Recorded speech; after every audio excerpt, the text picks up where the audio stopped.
Estás escuchando Milenio 3 por Aluka Nanika.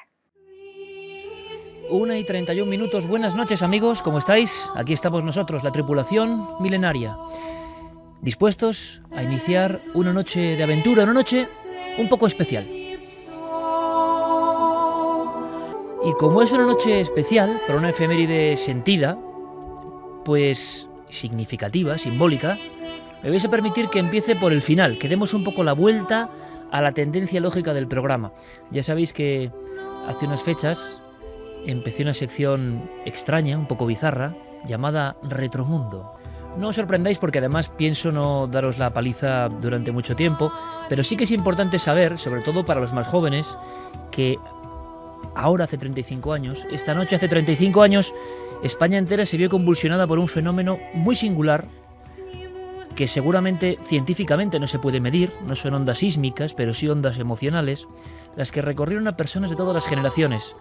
Es muy difícil imaginar un evento que provocase una reacción que se puede medir de cierta manera hoy, os voy a contar cómo la muerte de una parte de un equipo mítico de la televisión, que en aquel momento rodaba, ese día de marzo de 1980, rodaba El hombre y la tierra, en su serie de documentales sobre el mundo helado de Alaska. Seguro que muchos ahora mismo, en cualquier lugar de España, ya saben de quién estamos hablando. He sabido de muchas personas, en todo este tiempo de curiosidad sobre el personaje y los personajes que dejan la vida rodando en la nieve, que en cualquier lugar, en cualquier monte de España, ante cualquier animal, ante cualquier árbol, incluso ante cualquier madriguera, sienten que el amigo de los animales todavía no se ha marchado, que ronda por ahí. Fue tal el impacto, el enorme impacto de la figura mediática de Félix Rodríguez de la Fuente, al que aquí hemos mencionado muchas veces, pero es muy especial hacerlo con esta simbología numérica. Justo ahora, hace 35 años, por la diferencia horaria, en España recibíamos el impacto. La inmensa mayoría de niños, sobre todo de niños, pero también de mayores, incluso de ancianos, personas leídas y personas que no habían cogido jamás un libro, pero que todos tenían un rito un poco iniciático. Todos reservaban el lugar del asiento, del sillón, del sofá, el recodo concreto de la sala de estar, el televisor muchas veces en blanco y negro, y toda la familia solía compartir unos minutos viendo aquella simbiosis extraña donde un hombre, que no era biólogo ni era zoólogo, sino que era dentista de formación académica, pero apasionado de los animales, nos traía su legado. 35 años después, lo he comprobado, ese legado sigue vivísimo, tan vivo que sigue emocionando. Félix Rodríguez de la Fuente, Teodoro Roa y Alberto Mariano Huéscar dejaron su vida un día de marzo de 1980 mientras seguían una carrera llamada Iditarod, lugar lejano en Alaska, con trineos tirados por perros. Quizá buscaban el plano imposible, quizá buscaban la última pirueta. Muchos compañeros que hemos entrevistado en estos años del hombre en la tierra saben que cada día la labor era más difícil, más arriesgada, más compleja. La única obsesión de Félix, en una especie de espiral hacia alguna parte, era mostrar todavía con más fiereza, con más verdad, con más pasión, lo que pasaba en la vida. A este burgalés universal le interesaba el hombre y le interesaba la tierra. No era ningún descerebrado que solo optaba por una de las dos opciones, no, el hombre y la tierra. Y en los últimos tiempos le apasionaba la cosmología, la filosofía, hacia dónde iba el hombre, qué nos traería el futuro. Incluso en los últimos años se preguntó, ¿hay otros hermanos más allá de las estrellas? Este es un retromundo que estoy seguro que impacta, porque yo hice ayer un experimento que ahora os contaré muy brevemente, y una vez más me he quedado muy impresionado. Como humilde periodista que es uno, se da cuenta de que hay reverberaciones en el inconsciente colectivo clarísimas. La respuesta ha sido inmediata. Realizaba un experimento, como digo, humilde, repito, a través del videoblog. Podéis acceder a él en las vías habituales de contacto, en las redes sociales, en Nave del Misterio o en ikerjiménez.com. El Facebook de Nave del Misterio o el de Cuarto Milenio incluso. Yo hacía un comentario muy personal sobre estos 35 años y decía, el día que murió Félix. Y yo os preguntaba, y os sigo preguntando, ¿os acordáis? ¿Qué estabais haciendo? ¿Cómo lo sentisteis? Y con las respuestas, que algunas ya me imaginaba, surge ese tsunami de admiración y emoción que yo creo que no es comparable a ninguna otra figura, desde luego a ningún importante sabio, político, militar, escritor. No, en la muerte de aquel hombre que era el amigo de los animales y de muchas más cosas ocurrió algo sorprendente, que incluso a nivel sociológico debería ser estudiado. Os voy a contar un pequeño secreto. Durante mucho tiempo, y ahora lo he vuelto a hacer, cada vez que yo entraba en el estudio pequeño de la cadena SER, no este, el mítico Estudio 1, sino en otro más pequeñito, donde escucho las músicas que van a ir poniéndose, escucho los cortes, escucho los documentos, yo siempre, como un rito personal, evidentemente ya rozando la locura, ponía un fragmento que había grabado observando los documentales de Félix. Y era como un rito que indicaba que todo iba a ir bien. No sé por qué me gustaba escucharlo, y eso que es de una enorme emoción, y que esta noche cobra su sentido. Quiero ponéroslo. Son unos segundos y hay unas músicas que vais a reconocer enseguida, en una versión quizá un tanto diferente, un tanto melancólica, un tanto extraña. Es un sonido que en el archivo que maneja, por ejemplo, ahora Noel Calero, pone sintonía y Ditaroz. Lo habré puesto cientos de veces, en cientos de noches, antes de salir aquí, al aire, para hablar con vosotros. Son los últimos minutos de emisión del programa de televisión más mítico de toda la historia. Yo creo que ningún otro podrá lograr lo que este programa hizo, apostando por la naturaleza, pero por valores mucho más profundos y de los que a veces no se habla. Félix y su labor no eran solo los animales, era tomar conciencia de quiénes somos, de la maravilla del planeta en que vivimos y de que tiene que haber un mensaje para el futuro, un mensaje de custodia de este pálido punto azul en mitad del universo. Son momentos tremendos porque no es la voz de Félix, la mítica, acogedora, heroica voz de Félix la que hablaba. Por vez primera él no hablaba, sino que una voz de los compañeros de Radio y Televisión Española tenía que poner el final porque acababan de morir. La noticia como un latigazo. Los dos fabulosos cámaras, Mariano y Teodoro Roa, y Félix ya no regresarían jamás. Murieron con las botas puestas. Y entonces el programa, a toda España, imaginaos el impacto, emitió este fragmento.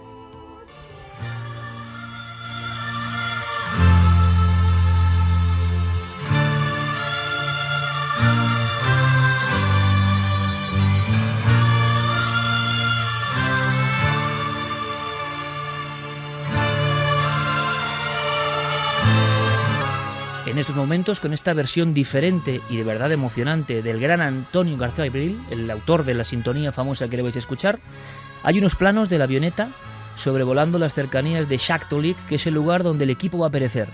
Que sepamos, nunca en la historia un equipo de televisión, y más en el cenit de su popularidad, con un impacto impresionante, perecía en acto de servicio. Se fundía la pantalla con una imagen de la avioneta que iba a ser accidentada, en un plano muy largo. Y después ocurría esto. Esto seguro que suena. Félix, Teo y Alberto se han ido. A nosotros nos queda su ejemplo. Por eso, y como verdadero y sentido homenaje de todos sus compañeros de Televisión Española, queremos recordar que se trataba de personas especialmente vitales. No hay, pues, mejor forma de recordarles que animados por la constante actividad, celo y entusiasmo que desarrollaron a lo largo de toda su vida. Estos son Félix Rodríguez de la Fuente, Teodoro Roa y Alberto Mariano. Y así seguirán siendo para todos nosotros. Hombres entregados a una tarea tan increíblemente hermosa que por ella dieron la vida.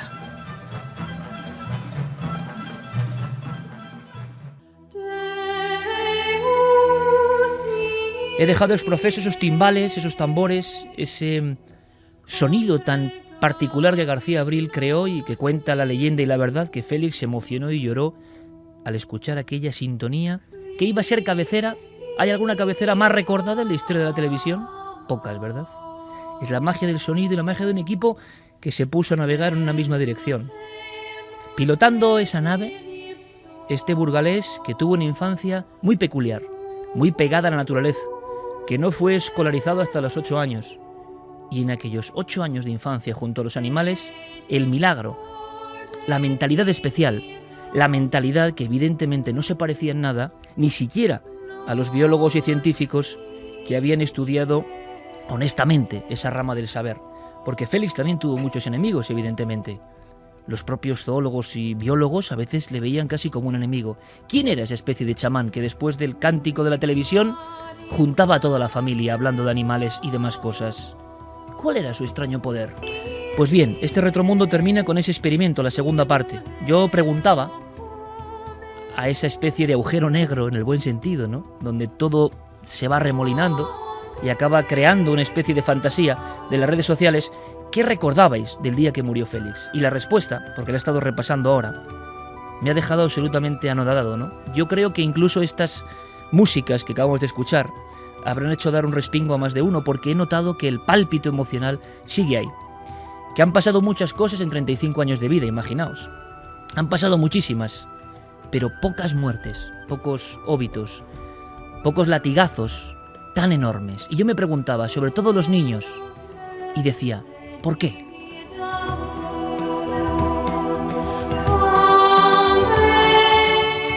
Y es que todos los niños de España, una gran parte, parece que entendimos aquel mensaje.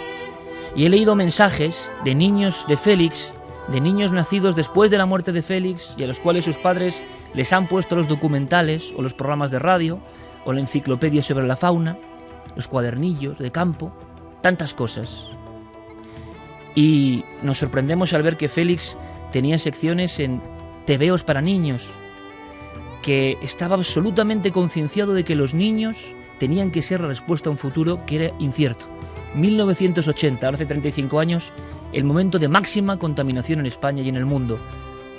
Todo cambió un poco para bien, seguramente por la labor heroica, titánica, de futuro de este personaje. Me he preguntado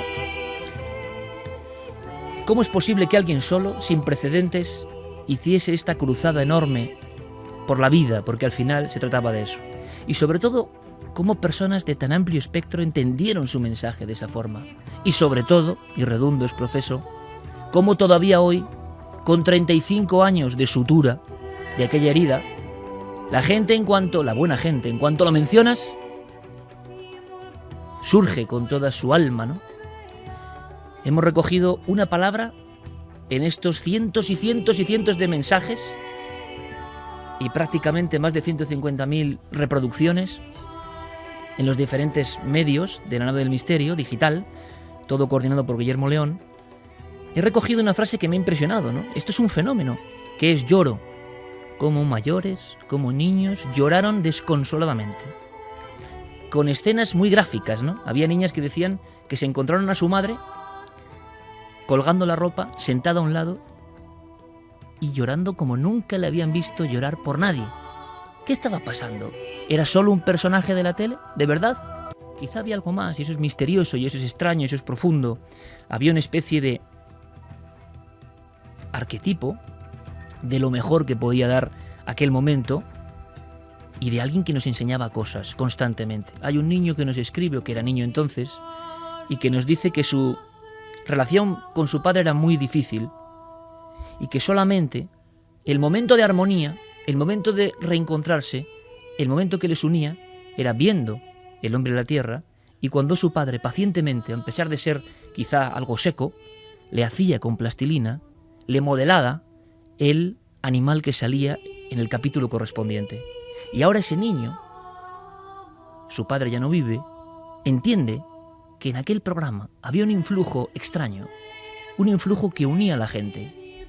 ¿Sería posible eso hoy en día? Se repiten palabras y conceptos, da igual la nacionalidad, porque el programa de Félix y de todo su equipo se difundió por todo el mundo prácticamente, caso único en la historia de España, visionario, alma pura, sensibilidad.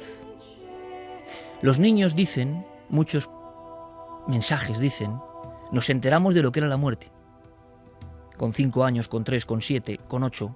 La muerte real, la muerte que hacía daño.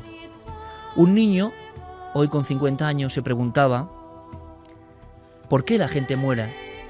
Sobre todo, ¿por qué la buena gente tiene que morir? Y de pronto en la España de 1980, miles de niños, cientos de miles de niños, millones quizá de niños, se hacían la misma pregunta.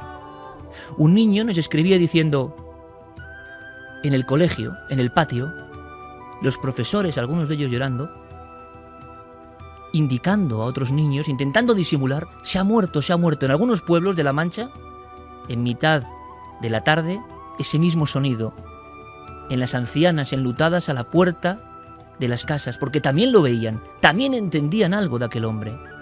No se sentían aparte, entendían su lenguaje, y se repetía como una letanía, como dirían en las urdes, como un extraño llorio, aquello de se ha muerto, no lo podemos creer. Se siente en este experimento una extrañísima orfandad. Otro elemento, muchos de los niños, hoy adultos, que seguían a Félix, se enteraron de la noticia en el campo. ¿Qué hacíais en el campo? Tomar apuntes, visualizar los árboles, fijarnos en las nubes, mirar las montañas. 1980. Miles de niños aprendían de su entorno. Parece un milagro, ¿verdad? ¿Sería posible algo así hoy? Félix seguro que soñó en alguna ocasión que se construiría una especie de conocimiento común, lo que hoy es la red. Quizá imaginó, o quizá imagina, quién sabe, que desde esas redes, desde ese cerebro global, se le rinde un homenaje, que cada vez que se pronuncia su nombre con cierto sentido, yendo más allá incluso de la materia sobre la que él hablaba, sino sobre lo que él representaba a nivel incluso filosófico, se tiene que sorprender al comprobar que esa no herida, sino esa sensación, esa emotividad, sigue intacta. Lo he comprobado. Es uno de los fenómenos más asombrosos que yo he comprobado a mis 42 años de vida. Porque no lo he hecho ahora. Lo hice en el 25 aniversario, lo hice en el 30 aniversario. Y la respuesta va sumándose porque cada vez es más el público que acude a las redes sociales y que manda auténticas poesías en pocos caracteres, ¿no? Pero es lo mismo. Hay una sensación de que se nos fue un maestro que representaba todo lo bueno de la vida, que nos enseñaba lo que era bueno aprender, que se marchó demasiado pronto y por eso se convirtió en leyenda. Desde luego no conozco ningún caso parecido, de nadie, ni el más afamado deportista, ni los ídolos que hoy tenemos, absolutamente nadie. Me sorprende que niños que vinieron al mundo después de la muerte de Félix tengan algo de eso.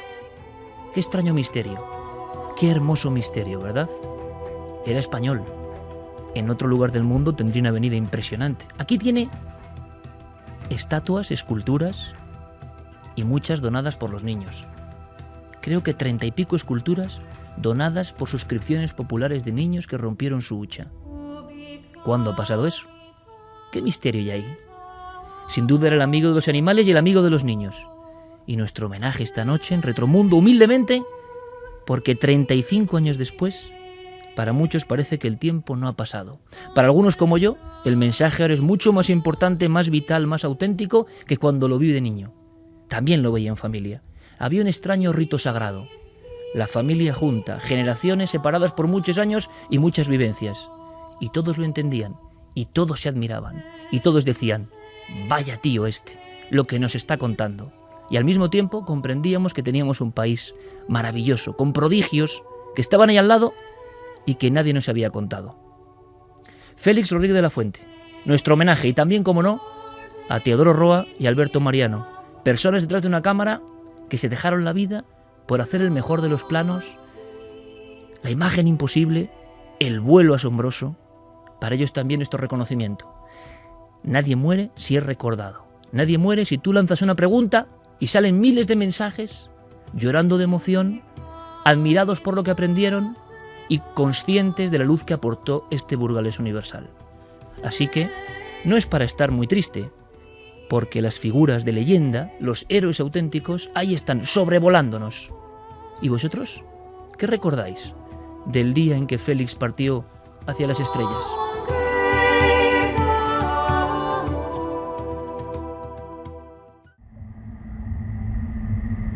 Y ahora sí, 1:53 comienza el programa normal, Retromundo adelantado, pero comprendéis que la cuestión emotiva estaba ahí. Santiago Camacho, compañero, buenas noches. Buenas noches, Iker. Tú también lo recuerdas, me imagino, ¿no? Pues sí, de hecho marcó toda mi infancia y buena parte de mi adolescencia y me acuerdo sobre todo con mucho cariño de cómo yo, que nunca he sido un tipo bastante activo, siendo muy pequeño jugaba a correr con la música, con una música muy especial, que era la música de cuando los lobos iban de cacería. Brutal. Jugaba siendo pequeño a correr imaginando que era un lobo y que iba persiguiendo a alguna presa. Javi Pérez Campos, compañero, Muy buenas noches. también bastante impactado, ¿no? Porque, bueno, es un homenaje a un equipo que hacía periodismo de la naturaleza, ¿no? Y de la vida. Sin duda, y yo tampoco lo viví en directo todo ese fenómeno que fue Félix y todo el equipo del Hombre y la Tierra, pero sí que tuve la suerte de poder revisionar algunos de esos episodios que después se han ido poniendo en televisión española, ¿no? Pero fíjate, hablando con un amigo que sí que conoció todo ese impacto, me decía, qué pena, qué tristeza, que cada 7 años, hasta hace poco, se reponían los episodios del Hombre y la Tierra porque se consideraba que había una nueva generación que tenía que aprender el mensaje de Félix. Y yo comparto esa tristeza porque desde hace unos años hemos dejado de ver esos episodios, se ha dejado de reponer la serie. Parece que eso de lo que hablaba Félix, que no solo eran animales, sino era compromiso, era respeto por el entorno, era cariño hacia todo lo que nos rodea, ya no interesa. Parece que eso ya no importa. El mensaje de Félix hoy parece más olvidado que nunca. Aunque por otro lado, en cuanto rascas un poco, dices algo, ¡pum! Hay algo que no se compra ni se vende, ¿no? Que es el alma de la gente, lo que para ellos fue importante y desde luego está en uno de los vértices de muchas vidas. Es sorprendente. Si queréis participar en este experimento, también podéis ir a esas redes sociales, en Facebook, Nave del Misterio, siempre nos podéis seguir ahí. En este caso, Guillermo también lo ha puesto en el Facebook de Cuarto Milenio. Y por supuesto, milenio3 con número, @cadenaser.com. Estas vías las dice siempre Carmen, que hoy no está con nosotros, pero que estará escuchándonos y que ella tiene que, por supuesto, también veía a Félix y tiene que aguantar muchas veces mi locura, ¿no? Con Félix. Yo cuento una anécdota que es que hace ahora 10 años, para mí Félix era un personaje importante de la niñez, pero no tanto como pasa con muchas cosas de la vida, ¿no? Cuando las ves en determinado tiempo, igual es que no es hora para entenderlo del todo. Cuando lo entiendo, y después de 10 años de televisión, me doy cuenta de lo que es un tipo auténticamente extraterrestre, ¿no? Que hacía cosas imposibles. Y lo admiras porque sabes un poco del medio, mínimamente. Pero fue Carmen hace 10 años que se fijó en un libro y me insistió. Mira este libro del Hombre y la Tierra, mira. Y yo decía, bueno, ahora con las 20.000 cosas que tengo, bueno, Félix sí, un personaje de la infancia fundamental. Me acuerdo de verlo con mi abuelo constantemente, como un rito, como tantos miles de amigos que ahora están escribiéndonos. Pero claro, no tenía tiempo. Insistió. Carmen es así muy... De verdad, mira este libro. Esa noche leí ese libro, que era un libro un poco a la contra de Félix. Y esa acción me devolvió la imagen de Félix. Me puse a investigar de verdad. Con tantas mentiras, tanto sinvergüenza, tanto envidioso, tanto mediocre, que intentó echarle tierra por encima después de muerto, claro. Pero ese libro, esa intuición de Carmen, me recondujo al programa para entender la filosofía. Si queréis un misterio de verdad humano, ahí está Félix y un mensaje que perfectamente es adaptado y adaptable a los días que corren. Clara Tavoces, compañera, buenas noches. Muy buenas noches, Iker. Y tú también te acuerdas, claro. ¿Quién no se acuerda? Sí, claro. ¿Quién no se acuerda? Claro que me acuerdo, porque además es que escuchando la sintonía, las imágenes que vienen a la cabeza, lo que siempre se me ha quedado grabado es la escena de la anaconda, esa cogida entre varios hombres, porque parecía un monstruo enorme, ¿no? Y te decía antes en la redacción que no me acordaba exactamente qué estaba haciendo yo el día que murió Félix, pero haciendo memoria, no recuerdo lo que estaba haciendo, la verdad, pero sí recuerdo el impacto de la noticia, porque es verdad que era un programa que se veía en familia, por horario, porque tampoco había además muchos televisores, y si había un televisor, había uno en la casa, no es como ahora que a lo mejor hay varios televisores en diferentes habitaciones, diferentes canales. Se daban todo complementos, digamos, de época para que se produjese ese ensalmo familiar, aunque él siempre se dirigía un poco a la familia, como un valor importantísimo. Sí, y la verdad que, bueno, es una pena, es verdad, yo también, lo que ha dicho Javi es cierto, me recuerdo estas reposiciones que igual que pues nos reponen a Chanquete, que también daría para un retromundo, ¿no? Desde luego. Pues la verdad es que estaría bien que Félix volviera a la pantalla. Hace unos años, yo recuerdo precisamente con Carmen en Turín, hace unos 5 o 6 años sí que se repuso, o hubo una, y tuvo también una aceptación tremenda. Vamos a contar un mínimo secreto para meternos ya en un tema que da miedo también, ¿eh? Y es que simplemente hemos puesto ese trozo que hemos emitido, ese final, y cómo reacciona gente muy mayor y muy veterana y de todas las edades viendo eso, ¿eh? Sí. Ese es otro experimento impresionante, ¿eh? Desde luego, porque es verdad que esa combinación de la imagen y esa música tan emotiva, que es una versión de La cabecera del hombre y la tierra, pues genera un impacto que atraviesa la pantalla y que 35 años después sigue teniendo el mismo efecto que debió tener en la época. Vamos a hacer una cosa, estamos todos, está Fermín Agustí, Guillermo León y Diego Marañón, que enseguida va a pasar a contarnos una cosa muy impresionante, todos preparados, a Carmen le mandamos un beso muy grande y nosotros nos ponemos a bucear en una historia que sí, que estoy seguro que a Félix le hubiese asombrado y él como doctor pues hubiese mirado con mucha curiosidad, que es lo que tenía, ¿no? La curiosidad ante todo. Y el empleo de la televisión, parece mentira, ¿eh? El empleo de la televisión para hacer mejores personas, para intentar que la gente tenga más elementos, más herramientas, para que sea más sensible. Un milagro, ¿verdad? Resulta que se ha publicado en diferentes medios, pero yo voy a elegir un par de frases del Mundo, una noticia sorprendente que nos indica dónde estamos, ¿no? El titular, entre comillas, la palabra locura, es la locura del trasplante de cuerpo entero. Y os leo. En tan solo 2 años será posible el trasplante de cuerpo entero, de manera que pacientes que sufren tetraplegia, cáncer o distrofia muscular progresiva podrían sustituir su cuerpo enfermo por otro sano. La idea suena totalmente descabellada y muchos de sus colegas ya han afirmado que no se lo creen. Sin embargo, el neurocientífico italiano Sergio Canavero asegura que el último obstáculo que faltaba por salvar, la conexión de la médula espinal del donante con la del receptor, ya está superado.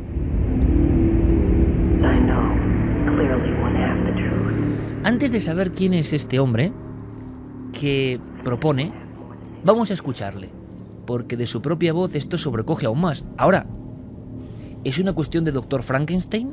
¿O es de verdad un paso inimaginable para el hombre, pero posible para la ciencia y que nos va a traer una concepción de la humanidad completamente diferente?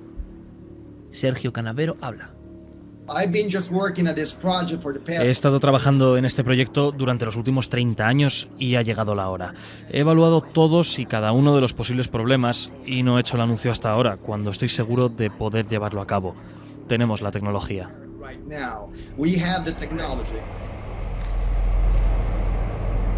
Tenemos la tecnología para hacer una especie de trasplante total. Locura, dicen algunos médicos, pero ojo, hay otros que creen que es factible.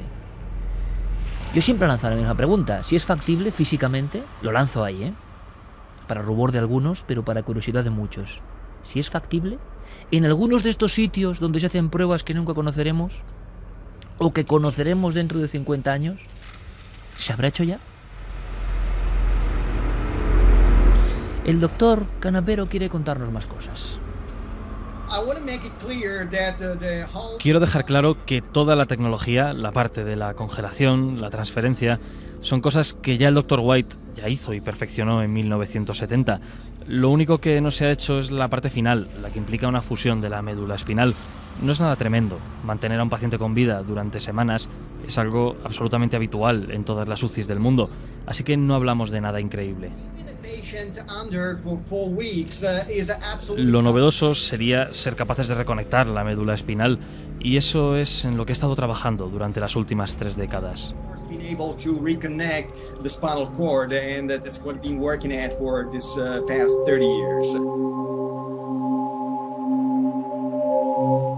Esto es lo que tiene Milenio 3 en la cadena SER, que estábamos hablando de la nostalgia, del retromundo, del impacto, de la emoción, del recuerdo a un maestro como Félix, y de pronto ya estamos casi, no sé si en un laboratorio, clandestino o no, ya estamos de nuevo en ese umbral donde se han instalado otros problemas como la clonación.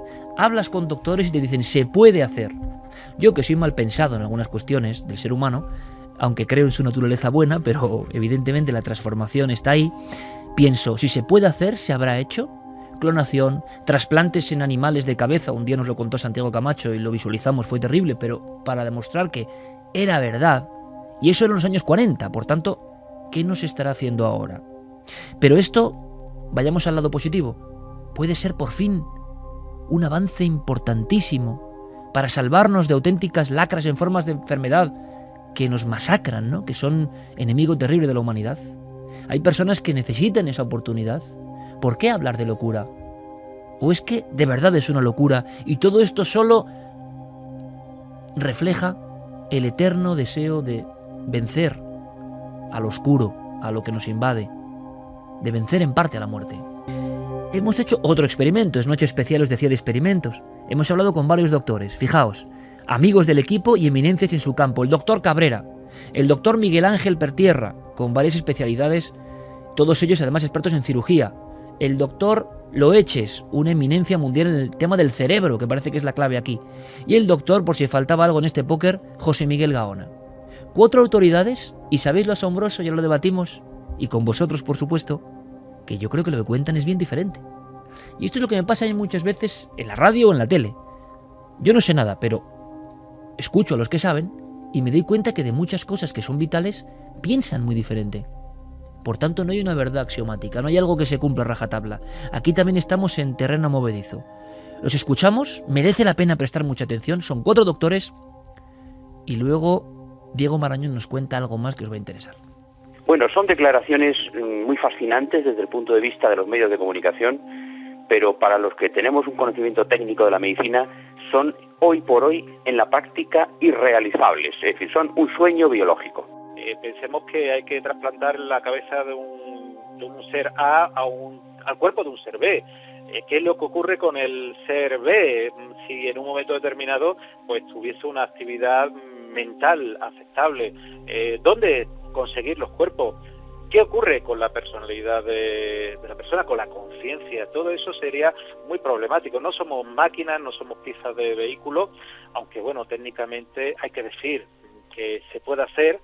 Bueno, hombre, yo creo que es muy atrevido este doctor, porque bueno, aunque es muy optimista, los argumentos que está esgrimiendo en este momento no son de peso, porque está poniendo todo el juego en una sustancia que se supone que arreglaría los problemas que ahora tenemos con los trasplantes del sistema nervioso, y no es el caso. Es decir, los expertos tienen claro que el material sobre el que habla el doctor Canavero, que es el polietilenglicol, no ofrece las prestaciones que él dice, y eso sería, digámoslo así, determinante. Por lo demás, pues los riesgos que tienen todos los trasplantes serían muy similares. El problema es la conexión de un sistema nervioso con otro. En principio, la verdad que el estado técnico de la cirugía prácticamente lo permite, excepto con alguna restricción. Particularmente, fíjate, hay 2 cuestiones que me preocupan más. Por un lado, desde el punto de vista neurofisiológico, lo que son las conexiones medulares, ¿no? Que al día de hoy nadie ha descubierto, excepto quizá con implantes electrónicos, solucionar ese tremendo problema que además a su vez podría ayudar, por ejemplo, a parapléjicos, tetrapléjicos, etcétera. Es decir, el resto de la parte mecánica, digámoslo así, de la cirugía, de la fontanería quirúrgica, de unir arterias, de unir en un momento dado las zonas óseas, venosas, nervios, etcétera, prácticamente está superado, además con la ayuda de la microscopía que se utiliza en ese tipo de situaciones, ¿no? Doctores que piensan que es casi una aberración, imposible, un sueño, otros que dicen que hacer se puede hacer. Otra cosa es la complejidad de algunos elementos. Dice en este artículo El Mundo que, según este cirujano, ahora solo es necesario que los científicos de todo el mundo que han estado investigando cómo hacer un trasplante de este tipo se coordinen y decidan en qué país lo llevarán a cabo.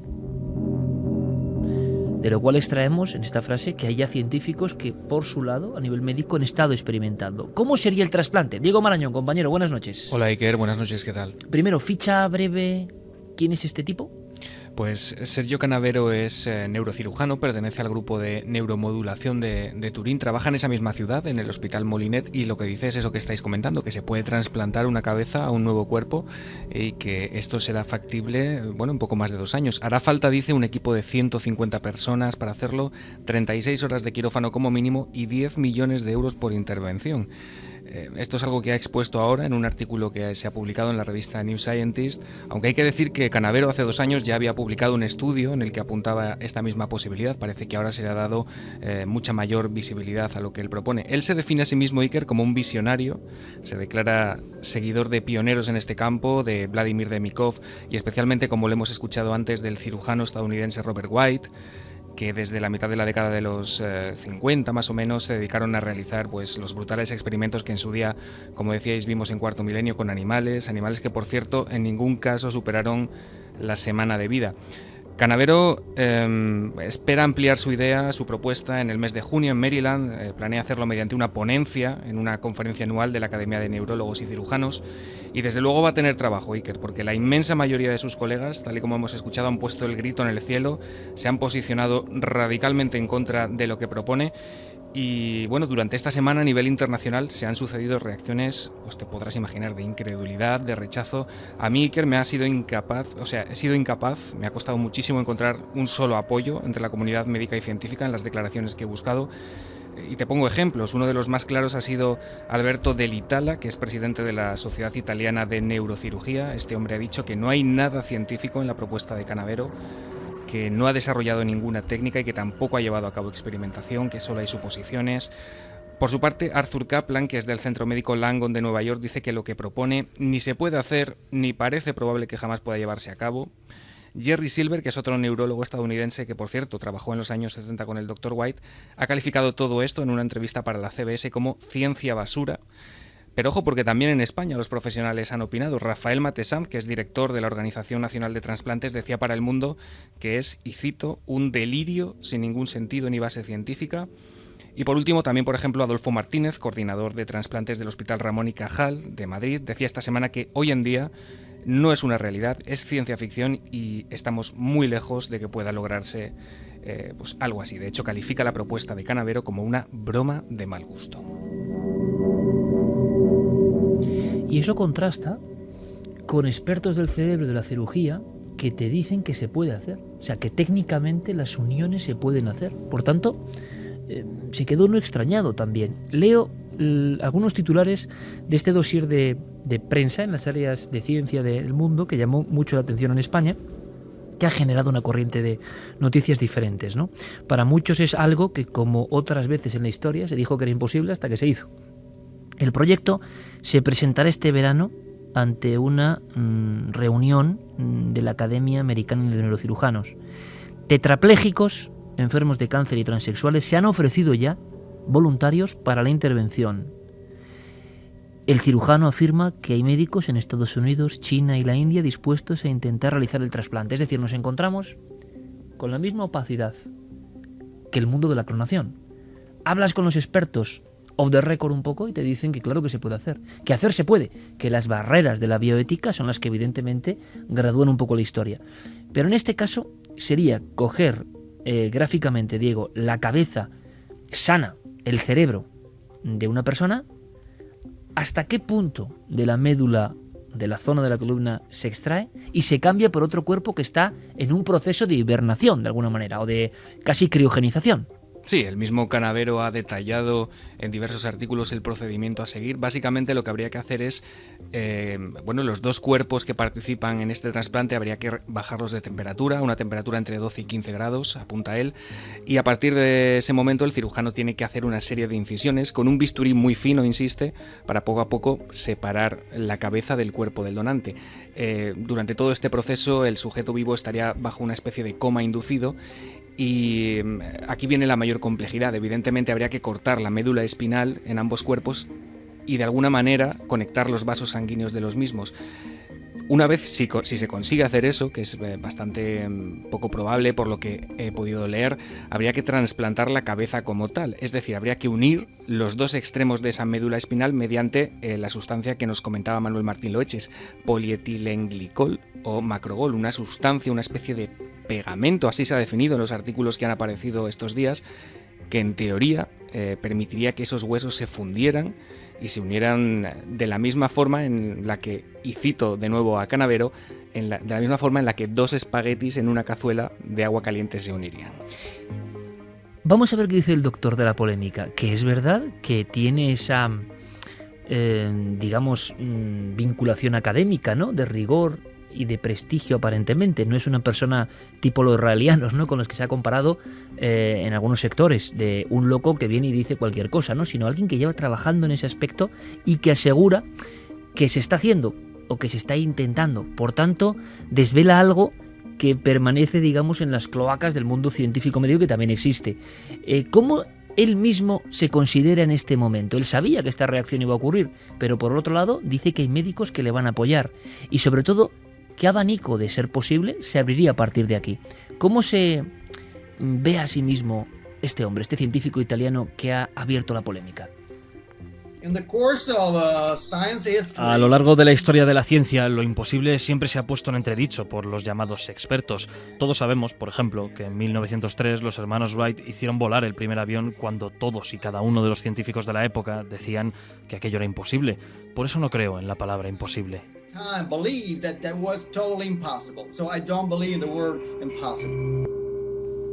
Y por supuesto, y ahora lo debatimos, y ahora podéis preguntar también, ¿qué problemas éticos, bioéticos, de la conciencia surgirían de esta operación? Una operación que, claro, se ve sobre todo, Diego, para personas con una enfermedad terminal, pero que no afecta al cerebro, ¿no?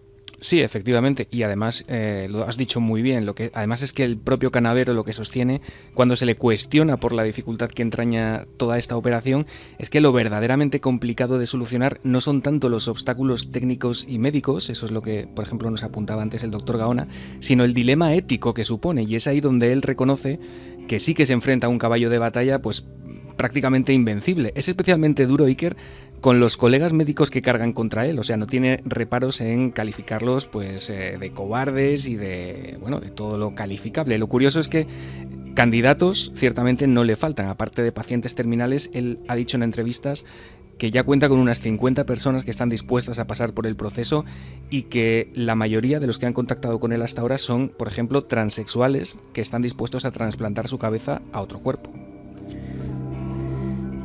La polémica ha sido enorme, como todos los temas que tienen que ver con la biología, con el ser humano, y recordemos que vienen y van, como el asunto de la clonación, que luego siempre ha quedado ahí en esa especie de dos orillas, y repito, cuando uno habla con los especialistas se sorprende, porque el avance en cuestión de trasplantes o en cuestión de lo que tiene que ver incluso con la hibernación o el estado de muerte aparente que puede provocar la medicina, todo eso se trabaja, pero hay unas áreas evidentemente tabú todavía.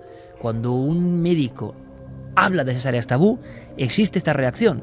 Yo no sé si este hombre es un loco o no, pero desde luego me sorprende porque siempre es la misma dinámica, y a veces en la historia de la ciencia ha ocurrido que el que se atrevió a dar el paso luego tenía razón y se demostró. Le hemos preguntado a este póker de doctores sobre la segunda parte más inquietante y misteriosa de este trasplante o esta operación. ¿Qué puede ocurrir? ¿Qué puede pasar? Cortar la cabeza, uno imagina los miles de millones de conexiones nerviosas y le parece muy raro. Pero las operaciones que se hacen hoy en día, si las comparamos con las de hace 50 años, y ya hace 50 años, durante horas, animales con la cabeza de otro animal vivieron unas horas, y uno dice, bien, con defectos, pero ¿se puede hacer? ¿Un cuerpo puede vivir? ¿Se habrá avanzado lo suficiente? ¿Qué dicen los doctores? Cabrera, Pertierra, Loeches, Gaona, en torno a qué pasaría con ese ser. Imaginaos que realmente uno tiene una enfermedad muy grave, sobre todo esos casos yo creo que todos consideramos que, oye, pues sería una última opción, ¿no? Y se pone en una cabeza. Recordad la empresa Alcor, Santi, tú hiciste un reportaje sobre esto, donde ya llevan durante 20 o 30 años cabezas congeladas esperando cuerpos, ¿no? La gente de la criogenización, me parece, ahora me contáis, habéis hablado con ellos, que se lo han tomado como un elemento más que confirma que esto va a ocurrir, ¿no? Y por si acaso, dicen, nosotros nos congelamos, porque la ciencia, lo que era es imposible en un tiempo será verdad. ¿Qué dicen los doctores en torno a la conciencia? ¿Dónde está? ¿Está el yo en el cerebro? ¿Solamente en el cerebro? Si le quitamos la cabeza a alguien y se la ponemos a un cuerpo sano, ¿seguirá siendo esa persona? ¿Habrá perdido algo de su yo?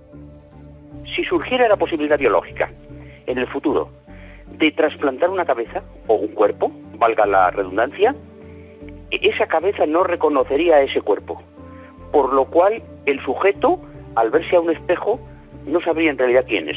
Esa es la pregunta, yo creo que del millón. ¿dónde está la conciencia de la persona, el yo de la persona? ¿Está solamente en el cerebro? Muchos autores confiesan que sí, pero se han encontrado células exactamente igual a las neuronas en el corazón, células exactamente igual a las neuronas que tienen la capacidad de conservar nuestra memoria en lugares tan distantes como las glándulas suprarrenales encima del riñón.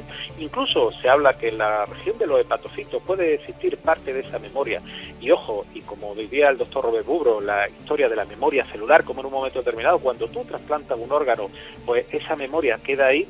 Pues, como digo, quizás parte de la memoria, parte de la identidad o gran parte de la identidad del individuo, pues desaparecería al trasplantar el cerebro. Yo creo que no desaparecería la noción del yo en absoluto, porque está, si no enteramente, en un porcentaje muy alto está en la cabeza, está en el cerebro. Y sí que es cierto que para identificarse con uno mismo y sentirse uno mismo hay que identificarse con el cuerpo. El cerebro está, de hecho, continuamente enviando señales al cuerpo y recibiendo señales del cuerpo. Es como uno se siente unitario con uno mismo. Pero lo principal es la cabeza, ¿no? Entonces, también es verdad que, por ejemplo, el método que propone Canavero me ha parecido muy interesante, que es entrenar en realidad virtual a los futuros sujetos que van a ser operados, ¿no? Pues una realidad virtual con un cuerpo diferente.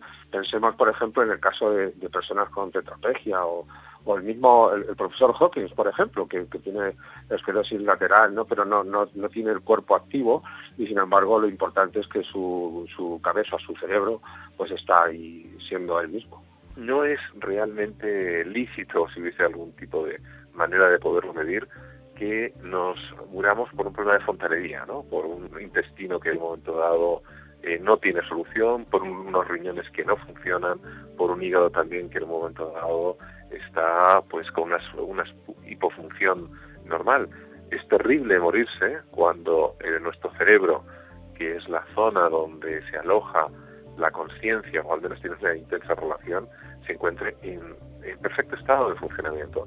Por tanto, de alguna manera, esto es una forma, ¿no?, de preservar nuestra conciencia, ese núcleo del yo, y de alguna manera aumentar nuestra longevidad.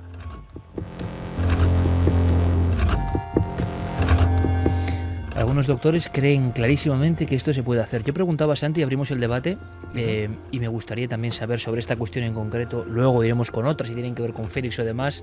Fermín, en la nave del misterio, en las redes sociales y en Milenio 3 con número @cadenaser.com. Centrémonos ahora en también las cuestiones que preguntan nuestros amigos, pero tú nos mostraste la historia del Dr. White o del Dr. Demikov. Hay una cosa que yo no acabo de entender muy bien. Si un perro, si un organismo vivo, vive, aunque sea varias horas, me da igual, como si vive un minuto, o sea, si en algún momento está vivo, trasplantándole una cabeza, y ese cerebro llega incluso a emitir señales y órdenes como para comer, quiere decirse que en los años 50 esto a nivel animal se había probado y ocurría. Y el sistema cerebral y de la médula espinal del perro será bastante complejo también. Por tanto, si esto se hacía en aquel momento, ¿por qué ahora todos salen en contra? Esto es una... Que sea una aberración es otra cosa, pero que digan que es ciencia ficción, ¿por qué? Si se puede realmente hacer. Yo creo que tú y yo conocemos muy bien la obra de Ray Kurzweil.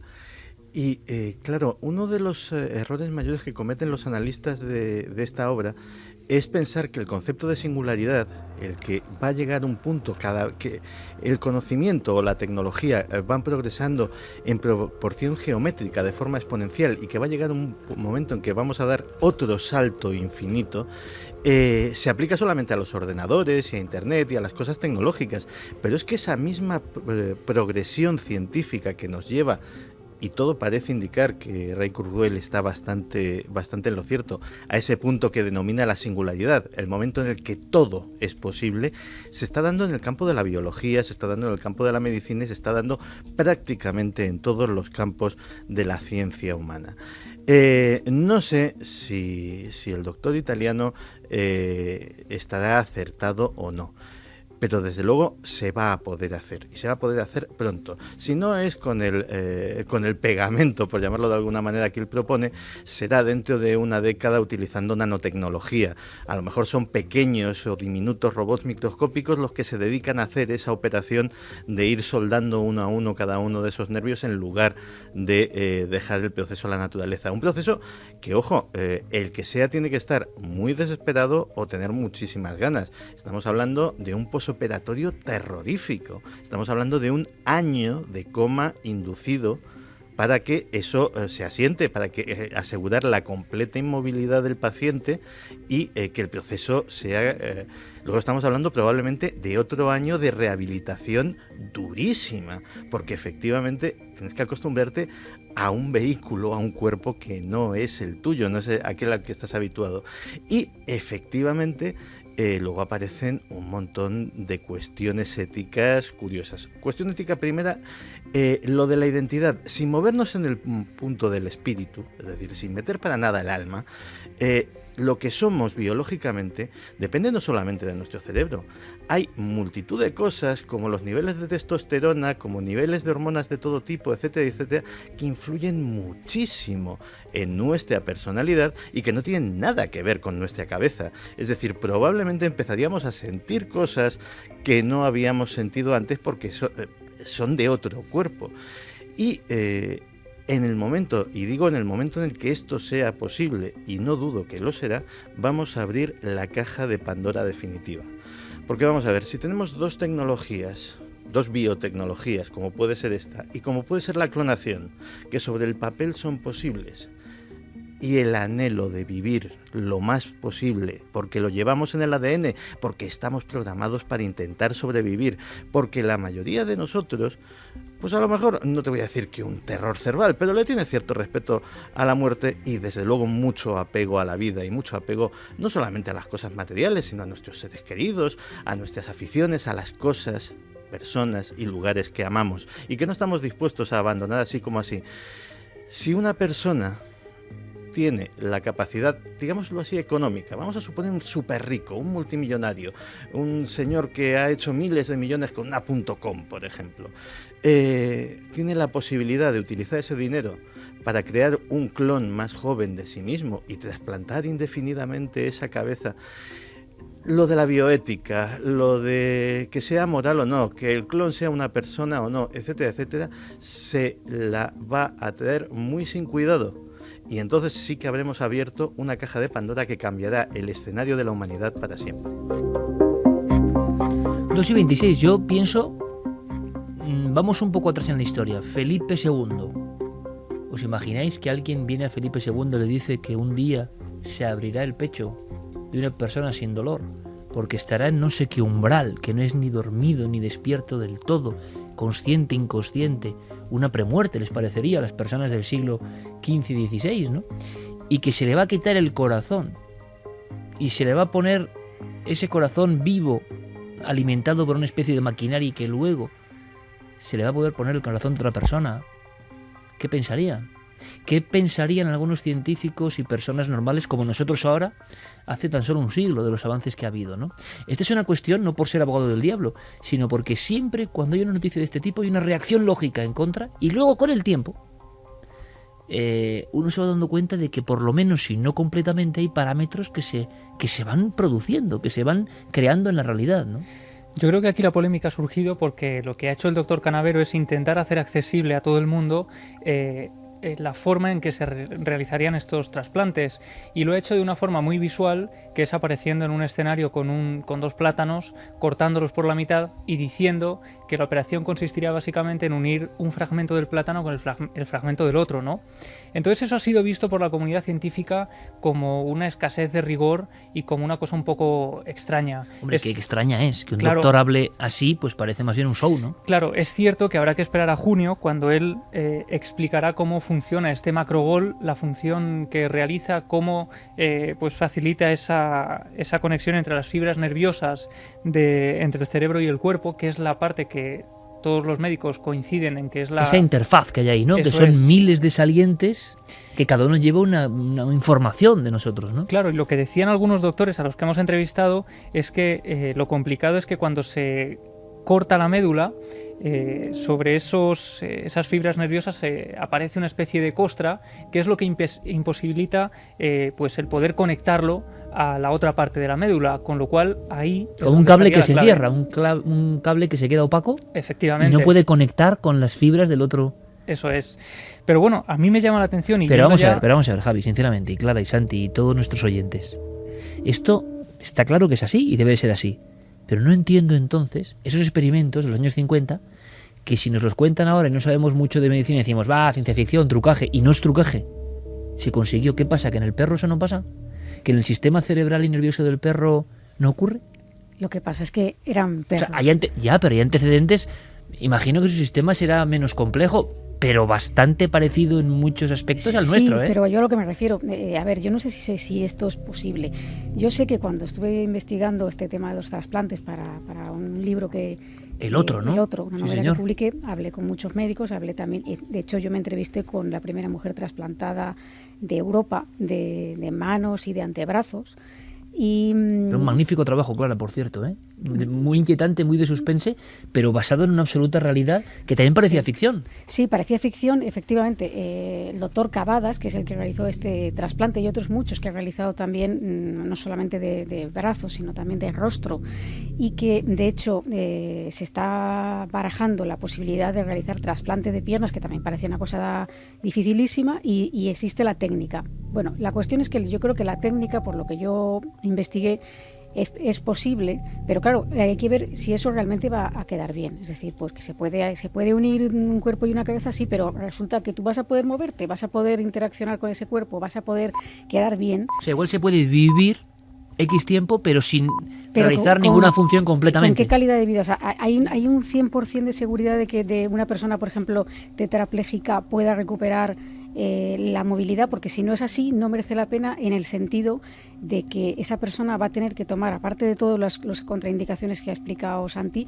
una medicación inmunosupresora de por vida, Claro. que tiene efectos secundarios gravísimos, entre ellos la posibilidad de contraer cáncer y una serie de cosas que son ya de por vida. Pero escuchad una cosa simplemente, y os dejo seguir en el debate. ¿Os acordáis de aquella película inquietante, ¿no? La escena de la Gran Vía desierta, que además tenemos a un buen amigo dentro del equipo de 4 y de Cuarto Milenio que trabaja en la producción del programa, que es ayudante de cámara de Alejandro Amenábar, y yo lo recordaba además a nuestro amigo Axel el plano de Noriega y la Gran Vía vacía, ¿no? Por cierto, nuestro abrazo a Alejandro Amenábar, que también sigue el programa, ¿no? Y dices, esa película se llamaba Abre los ojos, y ¿os acordáis? Era el 96-97. Lo veíamos como el que ve el anuncio de la que viene del futuro del detergente, ¿no? O sea, algo lejanísimo, y un muchacho desfigurado iba a... ¿Cómo era? La Extension Life o algo así, la academia de medicina. Ahí estaba el dilema, pagaba por una serie de tratamientos de reconstrucción, pero quedaba mal. Todo esto que está ocurriendo, si lo pensáis, es lo que está pasando ahora. Es decir, que la ciencia y su técnica imparable a nivel de la informática, la biología y la informática, están avanzando tan rápido que ni siquiera el ser humano es consciente de a dónde nos puede llegar. Y estos dilemas ahora son posibles, es decir, se puede hacer algunas operaciones, se pueden hacer. Cuando hablas con los de la clonación y con el mundo, y tenemos varios amigos que están en la genética y que están incluso en la embriología, te dicen que, bueno, como lo increíble, ¿os imagináis a Francisco de Goya, y si le preguntas que va a haber niños que no nazcan por un proceso natural? No, que es que la parte X va a estar en un congelador, lo va a dar el padre, la madre va a ser sometida a una ovulación y le van a meter... O sea, diríais, jamás en la historia de la humanidad y de todos los tiempos hasta el fin del mundo, nada parecido ocurrirá. Y ahora lo tomamos como algo absolutamente Pero natural. incluso los propios trasplantes estos que son punteros, ¿no? De De hecho, rostro o de manos, se veía como algo puramente ciencia ficción. De hecho, hay películas sobre ese Como tema. Las manos de Orlak, Las manos ¿no? de Orlak, ¿no?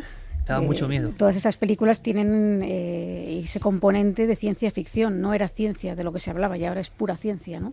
De hecho, el primer trasplantado, no sé si llamarlo de cabeza o de cuerpo, porque terminológicamente confuso, pero el primer trasplantado probablemente, respondiendo a la pregunta de Clara, pues tenga que afrontar problemas graves y problemas inéditos. Recordemos que la primera persona trasplantada de corazón sobrevivió 18 días. Y fue un éxito, es decir, el doctor Barnard se cubrió de gloria con ese primer trasplante y con ese primer trasplantado al que consiguió alargarle la vida tan solo 18 días. Actualmente la esperanza de vida de un trasplantado de corazón puede ser de décadas. Hay personas que han sido trasplantadas muy jóvenes y ahora tienen la cincuentena. Hay algún deportista famoso, un golfista creo recordar, que ya ha sobrevivido a 2 trasplantes de corazón, uno de ellos cuando tenía 12 años. Es decir, en muy poco tiempo, 18 días se han convertido en décadas.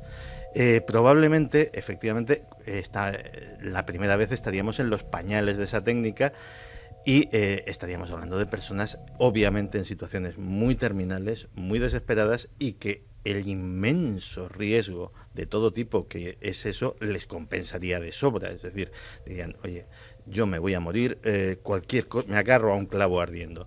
Desde luego no estaríamos, este primer, en teoría, experimento no sería apto sin hacer ningún juicio de valor sobre la necesidad que tiene un transexual, por ejemplo, de tener un cuerpo que se adecue a su identidad sexual o no.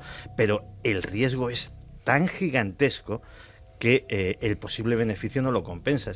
Necesitaríamos hablar de un paciente que diga, oiga, es que usted se va a morir dentro de una semana. Claro, pero el riesgo es gigantesco ahora, Santi, es lo mismo que estábamos hablando antes. Dentro de 50 años, igual es una cosa habitual, ¿no? Ahora, en el momento en que se hiciera, si se llega a hacer y funcione, o sea, mínimamente haya una esperanza de que eso se va a empezar a hacer. Es que lo que pasó con el tema de las manos, ¿no? En el momento en que se vio que lo primero funcionó, porque de hecho el primer trasplantado de mano, que fue de una, además ahora no se hacen de una, se hacen no la de reconocía 2. como suya, ¿no? No, hubo un momento también dejó de tomar la medicación inmunosupresora, eso propició una serie de infecciones, claro, el órgano, o sea, el cuerpo rechaza ese órgano como algo externo que le está atacando. Y las defensas son mínimas por los inmunosupresores y de hecho al final tuvieron que amputarle la mano. Javi, en el tema de la criogenización, claro, muchos han visto y habéis sondeado, habéis hablado con algunos de ellos simplemente para ver qué pensaban, porque los que apuestan por la criogenización, y sabéis que ahora en España hay una asociación de criogenización que lo defienden, ¿no? Con médicos y capa y espada, Alcor cortaba las cabezas o la gente deja sus cabezas congeladas para que en el futuro se puedan acoplar a otro cuerpo. Esto, que parecía una absurdez para muchos, y que no sé si es absurdez o no, resulta que ya está en la prensa. Ya no está en los cómics. Ya está en la prensa como debate entre científicos y algunos dicen que se puede. Vete a saber en el futuro qué ocurrirá. Pero ellos, ¿cómo se lo han tomado? Pues ellos nos decían, hemos hablado por ejemplo con Francisco Roldán de la Asociación Iberoamericana de Criopreservación, con Alberto Sarmentero del Grupo de Ingeniería Biomédica, hablábamos también con Lluís Estrada de este mismo grupo, y lo que ellos nos decían es que esto en el fondo es lo que ellos venían investigando y defendiendo desde hace años, la posibilidad de que con una cabeza dentro de unos años, cuando puedan existir este tipo de intervenciones, pues devolver la vida a una persona. Y es cierto, ellos nos decían que en España, por ejemplo, hay algunos lugares donde se conserva el cuerpo entero, pero es mucho más barato conservar solo la cabeza, con lo cual este tipo de operación facilitaría después el devolver la vida a estas personas que en España han sido criogenizadas. Diego, por cierto, este doctor aseguraba que para esa sensación de rechazo psicológico, incluso imaginaos despertar con un cuerpo que no es el tuyo, que tú has elegido, no sé de qué forma, entre los donantes, no sé cómo sería eso. No sería que tú eligieras así porque yo quiero, no, eso sería buscar al candidato adecuado, que no es tan fácil, porque en el tema de otros trasplantes de órganos visibles, claro, en el corazón da igual, mientras que sea un corazón sano y se adecue a las características, etcétera, pero en los órganos visibles tiene que ser que se adecue a tu... Claro, como un trasplante de médula, ¿no? Que hay que buscar una compatible.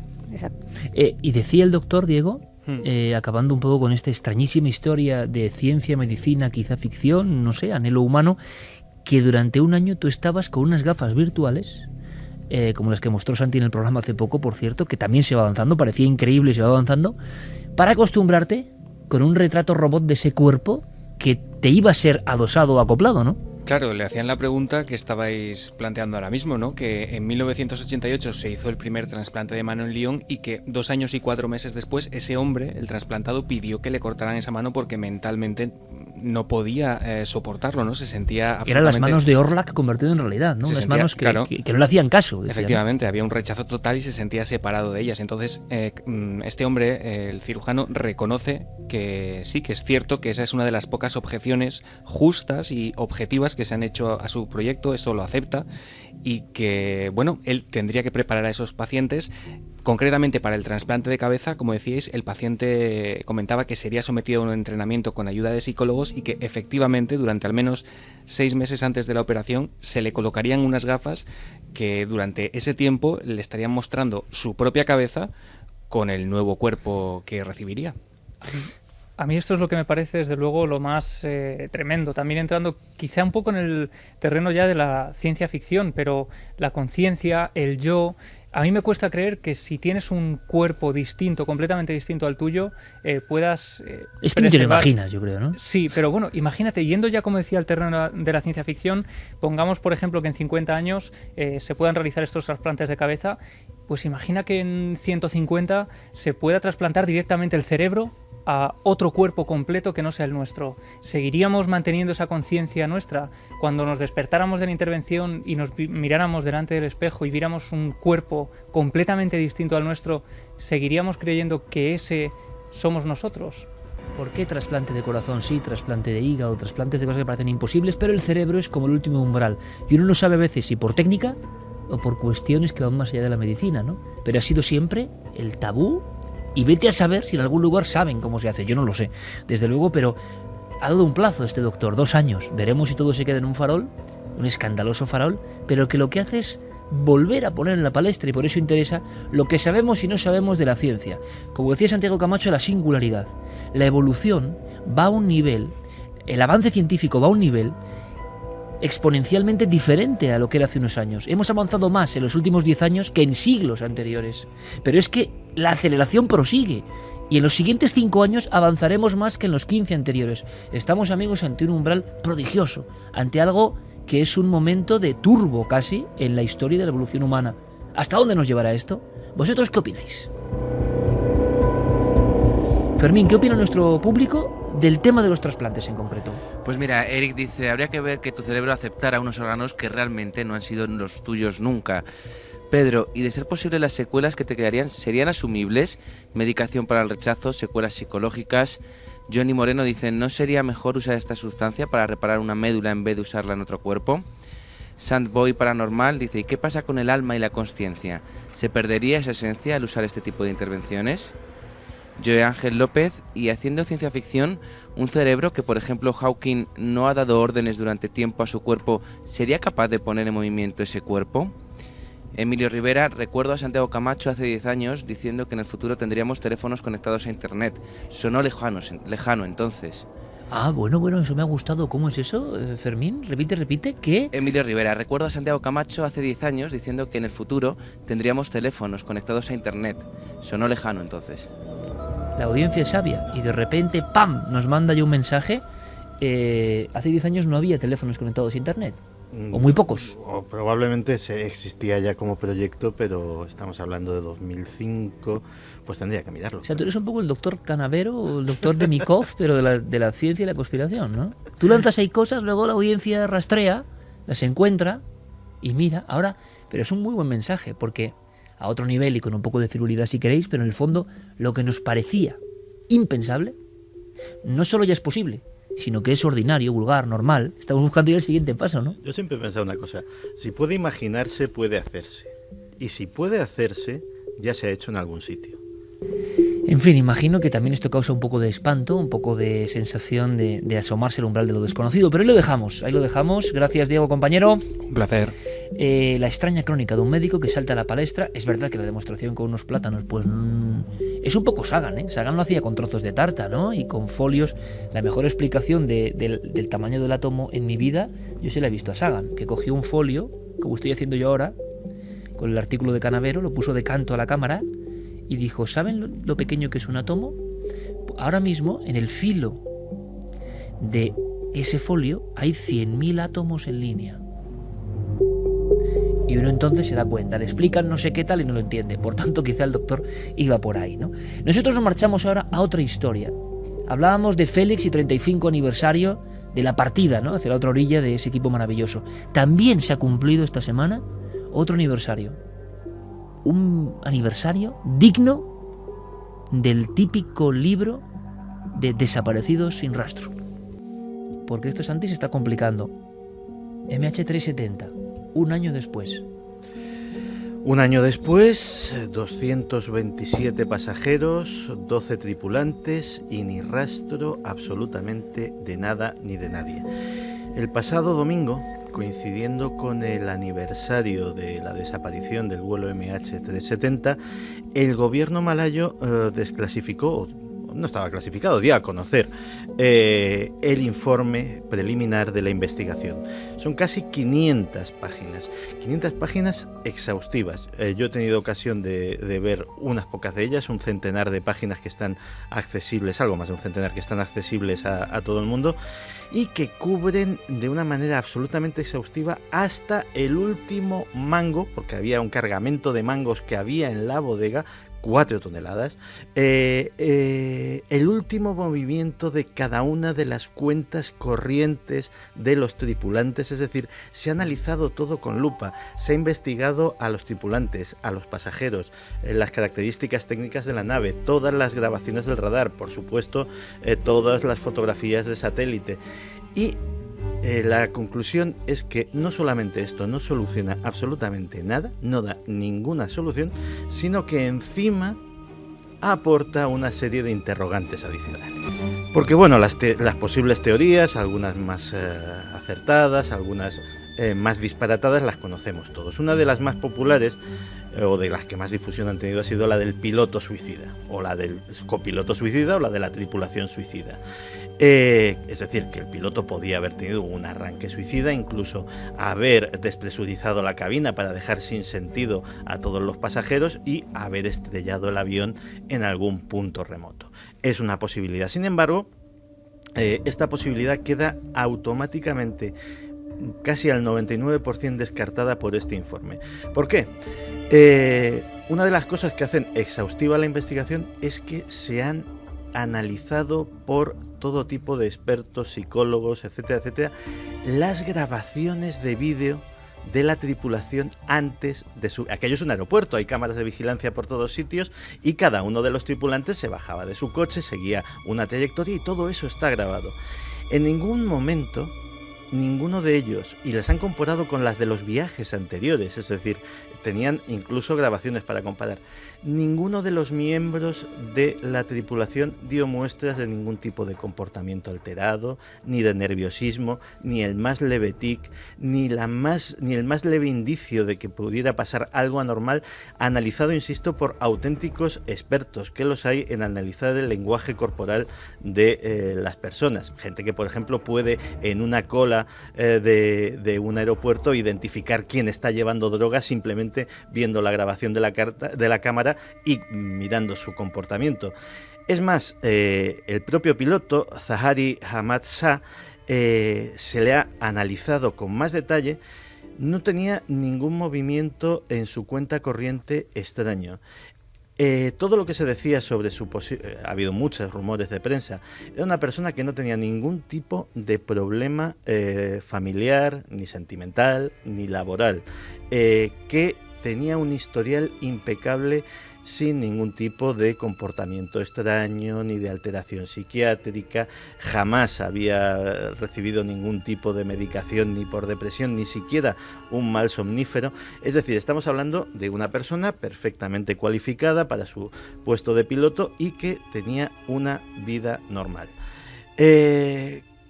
Con respecto además a esto de la teoría del suicida, una de las cosas que más ha llamado la atención es que sabemos que las comunicaciones fueron cortadas. Pues bien, una de las conclusiones es que no fueron cortadas utilizando la consola de la cabina. Es decir, hay una consola que básicamente para entendernos, es muy parecida a un tablet, tiene una pantalla táctil que está en medio del cuadro de instrumentos. Eso no se utilizó porque eso deja un rastro que era perfectamente localizable y se hizo de otra manera, o bien cortando los cables directamente alguien experto dentro del avión, o bien bajando a, digámoslo así, las tripas del avión, cosa que pueden hacer los pilotos, pero que teniendo la consola a mano es un poco extraño, o bien de otra forma. Otra cosa curiosa es que sabemos, o se sabe, la búsqueda se ha guiado por las señales de un satélite que se llama Inmarsat, que iba recibiendo señales de los motores Rolls-Royce que daban un pequeño diagnóstico cada hora. La señal del Inmarsat fue cortada también a la vez que se cortaron todas las comunicaciones, pero luego alguien la volvió a encender. Y curiosamente, no hay forma de saber si era la del mismo avión la que se recibía, porque cuando salió la primera señal daba el número de identificación del avión, pero cuando se recupera la señal simplemente da el ping, da la señalita, pero sin el número de identificación. Con lo cual hay ya quien ha especulado que esto podía ser también un señuelo para desviar la búsqueda hacia las zonas del Océano Índico donde se ha estado llevando actualmente. Otro párrafo que me ha llamado la atención es una cosa que mucho se ha especulado con el posible secuestro remoto. Pues bien, hay un párrafo que voy a leerlo textualmente porque es muy revelador. El Boeing 777, junto con otros modelos de Boeing, de hecho, puede ser pilotado de forma remota. Esto es lo que decía Enrique de Vicente en Cuarto Milenio y decían que si estaba loco. Pero me sorprendió. Él preguntaba al presidente de los pilotos españoles, ¿os acordáis? De la Asociación de Pilotos Españoles que estuvo en el programa, para quien no lo sepa se puede buscar por internet, y Enrique le pregunta, el maestro es así, le dice varias veces, pero ¿hay un protocolo de posibilidad de que en casos de emergencia externamente a nivel remoto se pueda controlar por una normativa desde el 11 de septiembre un avión que, digamos, se sale de lo normal? Y este hombre decía que hubo intentos de hacer eso por beneficio de la seguridad, pero que, claro, los pilotos se negaron a que alguien ajeno tomase el control. ¿Y ese concepto por lo menos sale en el informe? Sí. El Boeing 777, junto con otros modelos de Boeing, de hecho, puede ser pilotado de forma remota mediante el uso de software integrado independiente y comunicación por satélite. Una vez que este avanzado sistema está activo, se puede impedir a cualquier piloto o potencial secuestrador el control del avión. Esta tecnología se conoce como control no interrumpible del piloto automático del sistema Boeing Honeywell. Otra cosa curiosa, si el avión hubiese pasado por delante de las costas australianas... ¿Pero eso se puede hacer entonces, Santi? Parece ser que sí. Esa es la conclusión que parece ser que sacamos. Si el avión pasó por las costas australianas o cerca o directamente por la zona de búsqueda, tendría que haber sido detectado, y no lo fue, por otra cosa que hemos descubierto, que es el radar por encima del horizonte que tiene la Fuerza Aérea Australiana en un lugar llamado Jindalee. El radar de Jindalee puede controlar miles de kilómetros, no tiene la pega del horizonte. Sus operarios se precian de poder controlar un aparato del tamaño de una avioneta Cessna, es decir, algo muchísimo más pequeño que el avión desaparecido. Y si el avión desaparecido fue captado por este radar, desde luego no hay ningún tipo de confirmación oficial del gobierno australiano. Y si no lo fue, tenemos otro nuevo misterio. Otra de las teorías, que hubiera habido un desastre en la cabina. Pues bien, el tiempo entre que se corta la comunicación y la última comunicación resulta que son solo 2 minutos. Es decir, no hay señal de SOS, no hay tiempo a nada. A las 17:19 el piloto da las buenas noches a la torre de control de Malasia y hay 21 es cuando se cortan todas las comunicaciones automáticamente. En ese momento el avión da la vuelta. Y uno puede pensar, a lo mejor tenían un problema técnico e intenta volver a aterrizar en Malasia.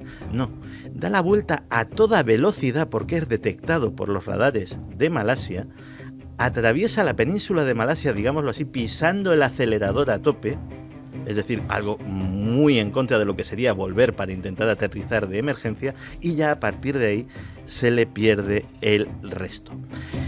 Otra cuestión curiosa, resulta que la torre de control de Vietnam se impacienta porque tiene previsto que entre el avión y dice, pues oye, no tengo ninguna pista. Y se pone en contacto con la torre de control de Malasia, que resulta que le dice que no pasa absolutamente nada y que el avión está sobrevolando Camboya.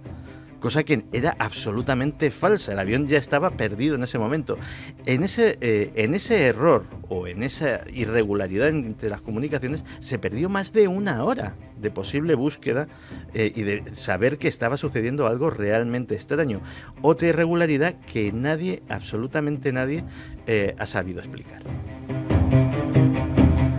Santi, llegados a este punto, decíamos precisamente con el presidente de los sindicatos de pilotos españoles en el plató aquel día, que esto iba a ser un libro o un capítulo de un libro futuro de esos de tipo Triángulo de las Bermudas o Desaparecido sin rastro o El limbo de lo perdido, lo que vosotros queráis.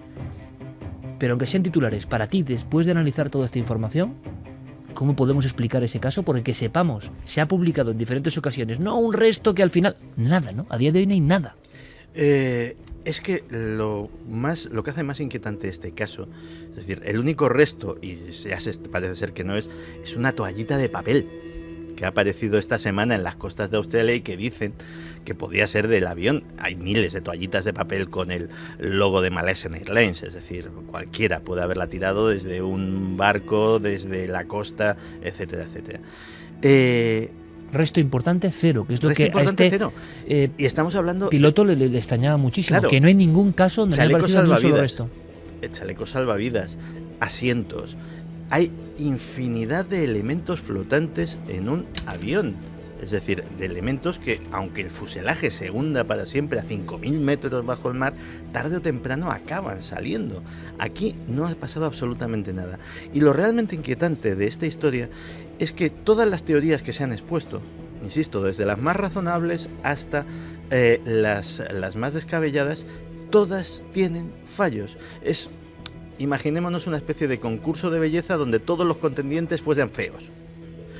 ¿A quién le das el premio? Pues al menos feo, no, porque es un concurso de belleza. Es decir, nadie tiene todavía una teoría que encaje al 100% con los hechos que se conocen, y eso sí que es realmente inquietante. El misterio del avión perdido, que parecía verdad, todos pensábamos que se iba resolviendo, que iba a haber objetos, elementos. Hombre, esto fue así, asá, un secuestro en un país, nada. Se ha quedado como eso, en el limbo de lo perdido. Seguiremos muy atentos porque nosotros, como dice Paco Pérez Avellán, ¿no? No nos soltamos la presa. Si hay algo que es misterioso, y seguiremos atentos y tocando las teclas para daros toda la información. En la segunda hora, en la segunda parte de Milenio 3, se va a concentrar el tema un poco más tenebroso. Vamos a ir a Valencia porque hay una noticia que vuelve a poner la casa maldita en portada. ¿Que no sabéis cuál es la casa maldita? Pues quedaros con nosotros. Y encima Clara viene con un hotel donde yo no sé si pasaría una noche, pero donde pasan cosas, sí, espeluznantes. Empezábamos con el recuerdo a Félix Rodríguez de la Fuente y a su equipo y el hombre de la tierra. Fermín, ¿has seleccionado algún mensaje? ¿La gente lo recuerda? Lo recuerda muchísima gente. La Limac, por ejemplo, grande Félix Rodríguez de la Fuente, siempre en la memoria de todos. Paquito, el amigo Lobo, el peor cumpleaños de mi vida, llorando todo el día, con 15 añitos. Se repite, hoy. Fermín, curiosamente, lo de mucha gente de todas las edades llorando aquel día, fuesen niños o no, ¿verdad? Sí, y gente que incluso todavía no había nacido, que fueron completamente fans de la serie y que adoraban la naturaleza gracias a él. Más mensajes. Miquel Aldama, por ejemplo, yo leía los cuadernos de campo que se vendían en librerías cuando murió. Aquellos cuadernos eran magníficos, llenos de dibujos y explicaciones. Buenas noches, milenarios. Cuando falleció el mito Félix, yo tenía 7 años y nos quedamos todos perplejos en casa y muchísimas lágrimas. Muchos años después pasé por el camión por su pueblo de nacimiento, Poza de la Sal, y nada más ver el cartel que indica el pueblo me vinieron a la mente las imágenes de mi infancia. Jordi, desde Torrent, Valencia. En Poza de la Sal hay una peña que le llaman Cabeza de Hombre y que la gente cree ver la cara de Félix. Es una cosa muy curiosa y es un lugar maravilloso. Hay buena gente de la SER, como Roberto Cuadrado, que es de allí. Buena tierra, Poza de la Sal. Y sobre el avión, Entidad Oscura nos dice que tengan familiares en un avión y te digan las autoridades que se da por finalizada la investigación debe ser horrible. Daniel Escudero, abducción ovni es el tema del avión desaparecido a día de hoy. Tengo esa corazonada, ¿qué os parece? Eidad Ríos, pero es que es cierto que los teléfonos móviles de los pasajeros seguían activos semanas después. Vamos a dejar ese hueco, Santi. ¿Eso es verdad? Al final, ¿qué se ha sabido de esas señales del avión? Pues en realidad se ha sabido más bien poco, porque de hecho se está buscando en una zona absolutamente inmensa. Y bueno, encima hemos sabido, gracias a este informe, por ejemplo, que una de las balizas de localización estaba caducada. Llevaba un año caducada y probablemente no tenía batería. Es decir, cuanto más sabemos, más extraño se va a volver. Es el caso más extraño de avión desaparecido. Con diferencia. Con diferencia. Bueno, pues nosotros os invitamos a esa segunda parte diferente donde vamos a entrar en dos inmuebles. Uno lo conoce bien Javi Pérez Campos. Os voy a contar una anécdota maravillosa, bueno, no mejor luego, sobre un criminólogo que hace una novela y habla de, sí, la desaparición, nunca mejor dicho, de un reportero de Cuarto Milenio. Y ese reportero está aquí con nosotros. Así que, ¿por qué eligió esa casa? Vamos a conocer la historia de la casa de Tres Forques y lo que ha vuelto a salir a la portada. Y Clara nos tiene sacada reserva de habitación, ¿no? En un lugar en Colombia que os puede llamar mucho la atención. Lo contamos todo después de las noticias con nuestro compañero Carlos Cala. Ahora volvemos.